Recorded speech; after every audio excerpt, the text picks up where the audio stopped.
আসসালামু আলাইকুম। আজকে আমরা ট্রান্সফরমারের ৩য় নম্বর ক্লাস নিয়ে আলোচনা করব। এখানে কিছু সূত্র ডেরিভেশন দেখাবো।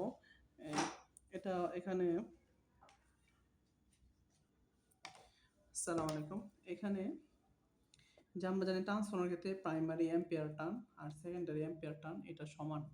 এজন্য আমরা লিখতে পারি এখানে যে primary current into primary turn সংখ্যা আর secondary current into secondary turn সংখ্যা এই দুইটা সমান। প্রাইমারির অ্যাম্পিয়ার টার্ন এবং সেকেন্ডারি অ্যাম্পিয়ার টার্ন সমান। এখানে আমি এনপি যদি এই পাশ থেকে রাখি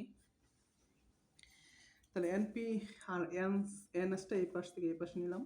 এটা গুণ আছে, যখন আমি সাইড চেঞ্জ করবো এটা ভাগ হয়ে যাবে। আর এখানে আইএস আছে, আর এখানে আইপিটা গুণাকার আছে, আমি এই সাইড থেকে এই সাইডে নিতেছি, এটা ভাগ আকারে চলে আসবে। তাহলে এটা আমার একটা ট্রান্সফরমার যে সময় ম্যাথ করব এটা একটা সূত্র।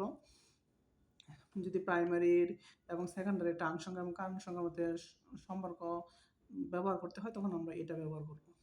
আর আমরা পূর্বে একটা সূত্র লিখছি যে ইপি প্রাইমারিতে ইনডিউসড ভোল্টেজ হচ্ছে কি 4.44 এফআইএম এনপি। এটা হচ্ছে প্রাইমারির ইনডিউসড ভোল্টেজ যদি আমি 1 নং ইকুয়েশন দিই, আর যদি সেকেন্ডারিতে ইনডিউসড ভোল্টেজ হচ্ছে 4.44 এফআইএম আর হচ্ছে এনএস। তো 2 নং ইকুয়েশন দিই, যদি আমি 1 বা 2 লিখি তাহলে লিখতে পারি প্রাইমারি বা সেকেন্ডারি। তাহলে এখানে লিখতে পারি 4.44 এফআইএম এনপি আর লিখতে পারি 4.44 5FM NS F5M NS। তাহলে দেখেন এখানে 4.4 কাটা, ফ্রিকোয়েন্সি কাটা, 5M কাটা। তাহলে আমি লিখতে পারি এখানে যে ইপি বাই ইএস, হ্যাঁ, তাহলে ইপি বাই ইএস সমান সমান এখানে কি থাকে এনপি প্রাইমারি টার্ন সংখ্যা আর সেকেন্ডারি টার্ন সংখ্যা, এটা আমি লিখতে পারি। তাহলে আমরা যেখানে এই যে ইপি বাই ইএস এটা আমি দেখাইলাম এখানে যে E P by E S N P by N S, আর আমরা এটার একটা রেশিও ধরলাম যে এটা হচ্ছে টার্ন রেশিও এ।